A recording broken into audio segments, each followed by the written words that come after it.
Começou a chover torrencialmente alguns minutos depois de chegarmos. Peguei o meu filho de 5 anos e corri pelo estacionamento, ficando meio encharcada. Descemos as escadas até a biblioteca infantil. Estava vazia, exceto pela bibliotecária sentada atrás da mesa, lendo um livro. "Ai, desculpa", eu disse, enquanto pingávamos água por todo o lado. "Ah, sem problemas, fiquem o tempo que precisarem." Caminhamos até uma das mesas no canto, o som da chuva pesada abafando qualquer outro ruído. Como éramos os únicos ali, tirei com cuidado os sapatos e as meias encharcadas, sentindo a água fria escorrer pelos dedos, e usei meu moletom como um improviso para secar o cabelo do Jack, ajudando-o a se aquecer. Infelizmente, não tinha nenhuma camisa seca ou agasalho extra, mas Jack parecia indiferente ao desconforto. Seus olhos brilharam quando viu a mesa de Lego, e ele correu até lá, rindo baixinho enquanto espalhava as peças pelo tampo. A minha ideia inicial era apenas fazer uma parada rápida, mas percebi que não sairíamos dali tão cedo, nem pensar em dirigir naquele caos lá fora. Peguei meu celular, mais para ocupar a mente do que para realmente ver algo, e comecei a rolar a tela. A chuva castigava as janelas estreitas perto do teto, formando rios de água que distorciam a visão. Do que eu conseguia enxergar, o estacionamento não passava de um lago barrento e sem fim. Um relâmpago, um trovão, e então as luzes piscaram. "Temos um gerador reserva, mas eu não tenho certeza se tá ligado", disse a bibliotecária, olhando para o teto. "Deixa eu verificar." Ela saiu correndo da sala, e então ficamos só nós dois. "Eu quero pegar outro livro do Pete, o gato", anunciou Jack de repente. "Quer que eu vá com você? Você lembra onde eles estão?" "Sim", sorri, enquanto ele corria em direção às estantes. Ouvi seus passinhos, então o ouvi ofegar, e isso quase me fez cair da cadeira. "Jack? Mamãe?" ele disse, correndo de volta para mim, com um sorriso travesso no rosto. "Mamãe, tem outra pessoa." Ele apontou para os corredores. Eu congelei. Eu não tinha ouvido mais ninguém. Quem quer que estivesse lá atrás estaria fazendo silêncio de propósito? Não era simplesmente silêncio. Era ausência completa de som. Com licença, quem tá aí?" sussurrei, imaginando um sujeito mais velho e assustador, encostado nas prateleiras, nos observando. Mas Jack respondeu. "É uma garotinha." Dei um suspiro de alívio, sentindo os ombros relaxarem por um instante. Então, com passos lentos e atentos, o segui de volta para os corredores, ouvindo o som abafado da chuva lá fora, misturado ao estalar ocasional da madeira sob nossos pés. Ele estava certo. Entre as estantes, havia uma garotinha parada em frente a uma fileira de livros. Eu não conseguia distinguir bem o rosto dela daquele ângulo. Ele estava parcialmente oculto por uma massa espessa e desalinhada de cabelos castanhos, como se não tivessem visto um pente há dias. Ela segurava um livro aberto com as 2 mãos, os dedos pequenos, firmes nas bordas, e seu corpo balançava levemente para frente e para trás, num ritmo quase hipnótico, como se marcasse o compasso de uma música que só ela podia ouvir. Olhei ao redor da biblioteca, buscando algum adulto. Nenhum sinal. Pelo que podia perceber, a mãe ou o pai dela não estavam lá embaixo. Talvez estivessem no andar de cima. Ela parecia jovem demais para estar desacompanhada. Um pouco mais alta que meu filho, talvez 6 anos, mas com uma postura que misturava vulnerabilidade e uma estranha calma que me deixou inquieta. "Precisa de ajuda?" perguntei. A menina não se virou, nem respondeu. Talvez ela seja surda", disse Jack. Quer dizer, isso era possível, mas a forma como ela segurava o livro, quase como se fosse um tesouro, e o leve balançar do corpo, como quem acompanha uma melodia silenciosa, me fizeram acreditar que estava completamente absorta na leitura. Vamos voltar", eu disse a Jack, tentando não incomodar. Os pais dela deviam estar lá em cima por 1 minuto e eu não ia interromper uma criança concentrada daquele jeito. O tempo passou devagar, cada segundo se arrastando, e o silêncio ao nosso redor parecia mais espesso. Ninguém mais entrou na biblioteca, nem a bibliotecária, que deveria estar conferindo o gerador. As luzes piscavam em intervalos irregulares, 1, 2, 3 vezes, e cada piscada deixava o ambiente mais sombrio. A chuva martelava as janelas e os relâmpagos cortavam o céu como flashes repentinos, projetando sombras estranhas nas paredes. No momento em que pensei que era melhor verificar a menina novamente, as luzes piscaram mais uma vez e se apagaram de vez, mergulhando tudo numa escuridão densa. Jack imediatamente começou a chorar, a voz dele embargada e aflita. Cruzei o espaço de 1 metro em segundos e o abracei, sentindo seu corpo tremer contra o meu. Tá tudo bem, filho, tá tudo bem. Eu murmurei, enquanto tateava o bolso para acender a lanterna do celular com a mão livre. A luz fraca iluminou apenas um círculo limitado, mas foi o suficiente para me dar a falsa sensação de controle. E a menina? Não ouvi nenhum choro, nenhum som. O instinto me dizia que ela devia estar apavorada ali no escuro, sem os pais. Levantei-me devagar, passando o facho de luz pelas prateleiras, cada passo ecoando mais alto do que deveria. Ela estava parada bem ali, nos observando por trás da estante, imóvel como uma estátua. Assim que o feixe de luz tocou seu rosto, ela se virou de repente e correu para trás da prateleira, num movimento tão rápido e preciso que não parecia de uma criança qualquer.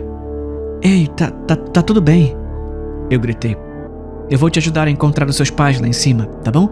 Vamos todos juntos. Nada aconteceu. Talvez fosse por isso que os pais dela achavam que podiam deixá-la em paz. Ela era muito boa em lidar com o perigo de estranhos. Eu sei que eu sou uma estranha, mas eu também tenho filho, viu? Diz oi pra ela, Jack. Ele disse oi, um tanto relutante. Vem com a gente, vamos encontrar seus pais lá em cima. Nós 3, ok? Apenas silêncio. Onde diabo estava aquela bibliotecária? Se ela estivesse aqui, provavelmente poderia telefonar para o andar de cima, ou trazer os pais para baixo, ou algo assim.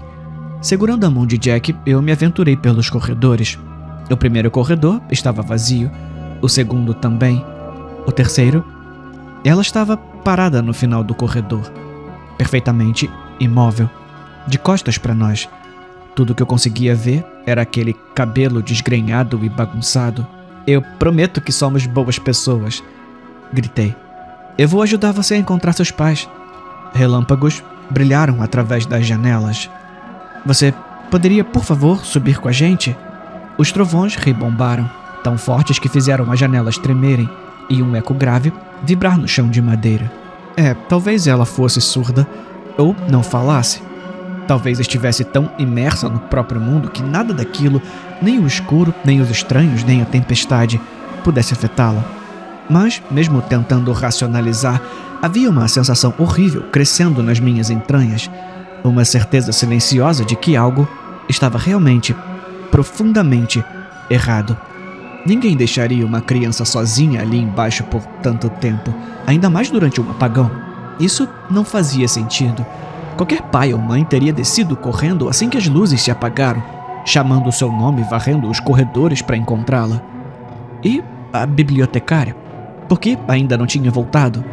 A ausência dela pesava, como se o prédio inteiro tivesse sido abandonado, exceto por nós. Pensei em simplesmente me afastar. Sabe de uma coisa? Isso não é problema meu, eu disse a mim mesma, tentando me convencer. Mas a consciência martelava. E se fosse o meu filho? Respirei fundo, sentindo o cheiro úmido da madeira velha e da chuva infiltrada. Decidi finalmente. Eu vou subir e avisar a bibliotecária que há uma criança desacompanhada lá embaixo. Ela que resolva. Podem encontrar os pais, chamar a polícia ou fazer o que for preciso. Não era covardia, era bom senso. Apertei a mão de Jack, sentindo a pele fria dele contra a minha, e me virei. Comecei a caminhar em direção à porta, cada passo ecoando mais alto do que parecia possível no silêncio sufocante. Ouvi um som de algo se arrastando atrás de mim. Pareciam passos lentos e deliberados, mas estavam arrastando os pés. Eu me virei rapidamente e vi que a garota estava caminhando em nossa direção. Caminhando ainda de costas para nós. Ela estava usando sapatos grandes demais para ela. Agarrei a mão de Jack e o puxei em direção à porta da biblioteca, correndo o mais rápido que pude. A porta bateu na nossa cara. Agarrei a maçaneta, girei e puxei, mas não abria. Ei! Eu gritei. Deixa a gente sair! Eu bati com as palmas das mãos na porta, fazendo todo o batente chacoalhar. Jack começou a chorar. Peguei-o no colo e, segurando-o com um braço, tentei a maçaneta novamente. A lanterna do meu celular piscou. Virei-me rapidamente e vi a garotinha parada atrás de nós. Ela estava de frente para o caminho certo agora, mas seus olhos eram apenas poços escuros de nada. Onde estão os meus sapatos? Ela disse com uma voz monótona que quase parecia uma gravação. Onde estão os meus sapatos? Eu a ouvia, se aproximando, mas não ousei olhar. Onde estão os meus sapatos? Mamãe! Gritou Jack. Onde estão os meus sapatos? Onde estão os meus sapatos? Deixa a gente sair! Onde estão os meus sapatos? Onde estão os meus sapatos? Onde estão os meus sapatos? Mamãe agarrou meu braço. Ali! Gritei de repente, apontando para onde tínhamos deixado nossos sapatos molhados da chuva. E houve um segundo de silêncio. Então, as luzes se acenderam novamente. A maçaneta girou sob meus dedos e rompi no corredor, gritando. Subi as escadas, correndo, e não parei. Não havia paz lá em cima. A bibliotecária que nos abandonou estava ao telefone, tentando resolver o problema do gerador. Quando contei a ela sobre a garota, ela desceu e a procurou por todos os lados. Não a encontraram, nem os sapatos do meu filho. Em vez disso, havia um par de sapatilhas velhas e esfarrapadas, puídas nas bordas e com a sola quase se desprendendo, bem ao lado da porta da biblioteca. Pareciam esquecidas ali há anos, mas ainda traziam uma estranha sensação de presença, como se aguardassem silenciosamente que alguém voltasse para buscá-las. Aquelas sapatilhas e os arranhões ainda sangrando no meu braço eram tudo o que restava para provar que ela realmente estivera lá. Era pouco, mas o peso simbólico daqueles objetos era sufocante, como uma âncora puxando minha mente para o que tinha acabado de acontecer. Os bibliotecários não me disseram nada de imediato, apenas trocaram olhares rápidos entre si, como se tentassem decidir o que omitir. Mais tarde, horas depois, já em casa e com a tempestade ainda batendo contra as janelas, comecei a vasculhar a internet. Foram horas de buscas, combinações de palavras, registros antigos, até que finalmente encontrei um obituário. Curto, direto, mas suficiente para gelar meu sangue. Uma garotinha havia morrido na biblioteca cerca de uma década antes. O texto não dizia como, mas falava sobre quem ela era. Neurodivergente, não verbal, apaixonada por livros e com um detalhe tão banal quanto perturbador. Ela odiava ficar descalça. Por um instante, essa informação me trouxe uma estranha sensação de alívio, não sei, como se explicasse algo, como se desse um sentido para o que eu havia visto, mas essa paz durou pouco. Continuei pesquisando e encontrei um segundo obituário. Este, datado de 6 anos atrás. Uma senhora idosa, conhecida na cidade, havia morrido. Não foi dentro da biblioteca. Não exatamente. Ela sucumbiu a uma infecção terrível que surgiu após sofrer cortes profundos e extensos nos braços, depois que ela visitou a biblioteca.